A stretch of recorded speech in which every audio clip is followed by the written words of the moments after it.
আসসালামু আলাইকুম প্রিয় দর্শক। স্ট্রিং অফ পার্ল এতটা বিপজ্জনক হয়ে উঠবে দিল্লি তা কখনোই ভাবেনি।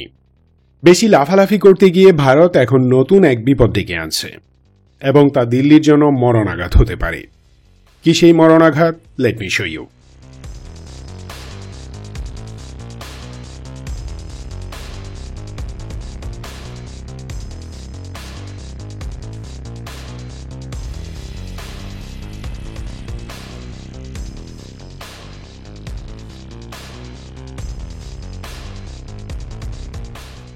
স্ট্রিং অফ পার্ল মূলত একটি হাইপোথিসিস। ভারতের চারপাশে বিভিন্ন দেশে চীনের সামরিক, অর্থনৈতিক এবং কূটনৈতিক প্রভাবকে স্ট্রিং অফ পার্ল বলা হয়। এর মানে ভারতকে চারদিক থেকে ঘিরে ফেলার জন্য চীনারা একটি প্ল্যান সাজিয়েছে। সেই প্ল্যান অনুযায়ী Pakistan, Bangladesh, Nepal, Sri Lanka, Myanmar, Thailand, Maldives ইত্যাদি দেশে বেইজিং অর্থনৈতিক, কূটনৈতিক এবং সামরিক প্রভাব সৃষ্টি করেছে এবং করছে। হাইপোথেটিক্যালি একেই স্ট্রিং অফ পার্ল বলা হয়।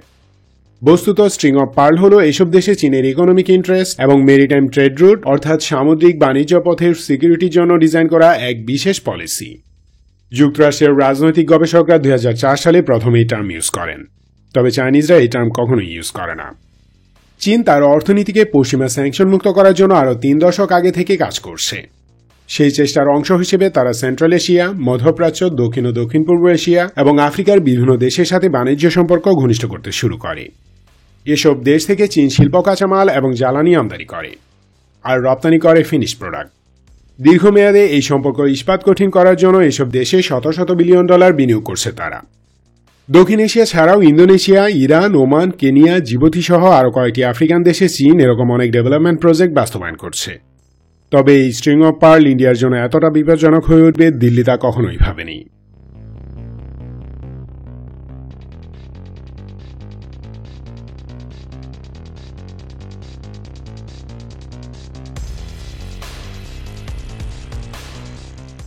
ভিডিও শুরুতে বেশি বকবক করার জন্য দুঃখিত। উত্তর পূর্ব ভারতের প্রদেশগুলোর নিরাপত্তার জন্য বাংলাদেশকে ভারতের ভয়ঙ্করভাবে প্রয়োজন। এজন্য তারা এখানে যা খুশি তাই করছে। কিন্তু তবুও বাংলাদেশে ভারত বিরোধিতা চূড়ান্ত রূপ নিয়েছে। দিল্লির আগ্রাসী আচরণ এজন্য দায়ী। 7 সিস্টার্সের সাথে ডিরেক্ট যোগাযোগের একমাত্র উপায় শিলিগুড়ি করিডোর। এটি চিকেন নেক নামে পরিচিত।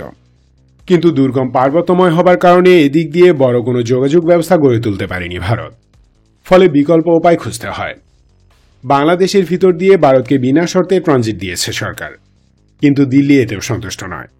কারণ ভারত জানে যে বাংলাদেশিদের উপর তারা যে অত্যাচার করেছে তার বদলা একদিন নেওয়া হবে, এবং সে সময় বিকল্প না থাকলে দিল্লির বিপদের কোনো শেষ থাকবে না। সেরকম একটি সিচুয়েশনে 7 সিস্টার্সের 2-1টা রাজ্য 1 মাসে হারাতে হবে। তাই সেই সিচুয়েশনের কথা মাথায় রেখেই তারা বাংলাদেশকে বাইপাস করে মিয়ানমার হয়ে 7 সিস্টার্সে যাওয়ার রাস্তা বের করে, যার নাম দেওয়া হয় কালাদান মাল্টিমোডাল ট্রানজিট প্রজেক্ট। কিন্তু বর্তমানে এই প্রজেক্টের নির্মাণ কাজ প্রায় স্থগিত। রাখাইন স্টেটে আরাকান আর্মির বিজয়ে থেমে আছে ইন্ডিয়ার কালাদান প্রজেক্ট, কারণ তারা এই ট্রানজিট প্রজেক্টের বিরোধী। আরাকানের সিতুয়েতে ইন্ডিয়া একটি সমুদ্রবন্দর নির্মাণ করেছে। সেখান থেকে পালেতা পর্যন্ত নৌপথ এবং বাকিটুকু স্থলপথ। এই রাস্তার নির্মাণ সম্পন্ন হয়নি।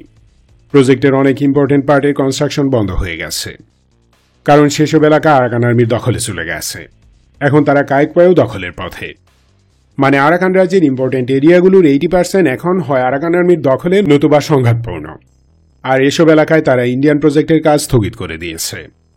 কিন্তু মজার বিষয় হলো চাইনিজ ডেভেলপমেন্ট প্রজেক্টের কোনো কাজ স্থগিত করেনি।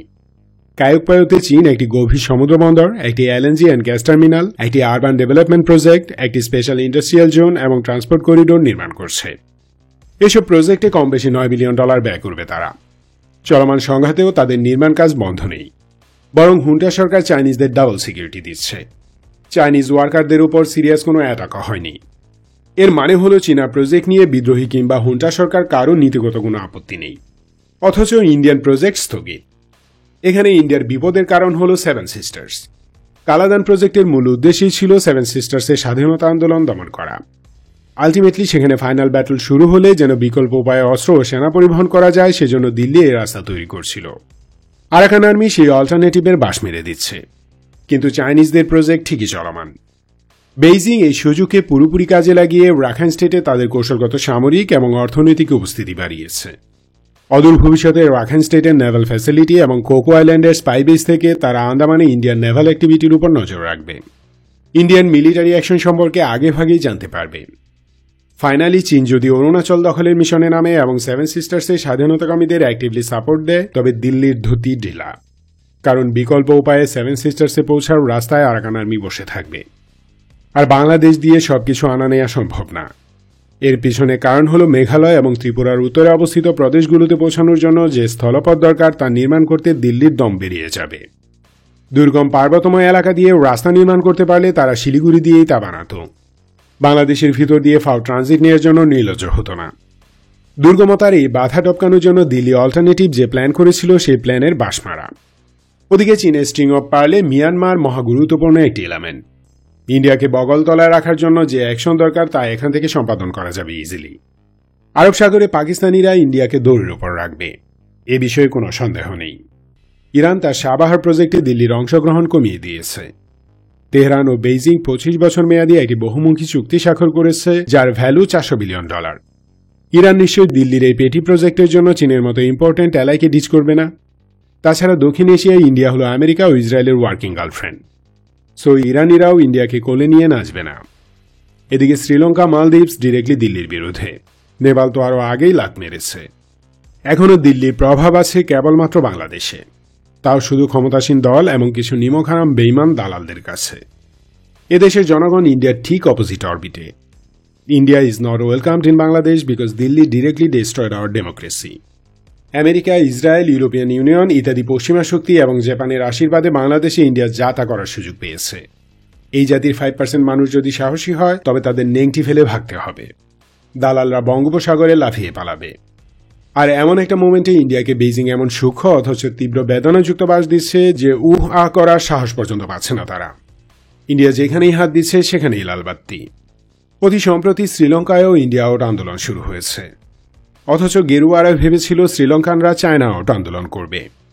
তারা চনা খেয়ে এতই বেহুশ যে এখনও টের পাচ্ছে না বাস কত গভীরে ঢুকছে।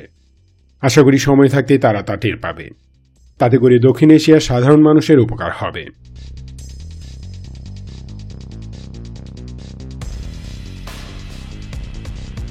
Thanks for watching this video. Stay alert, stay awake and stay safe. Love Bangladesh, long live Bangladesh.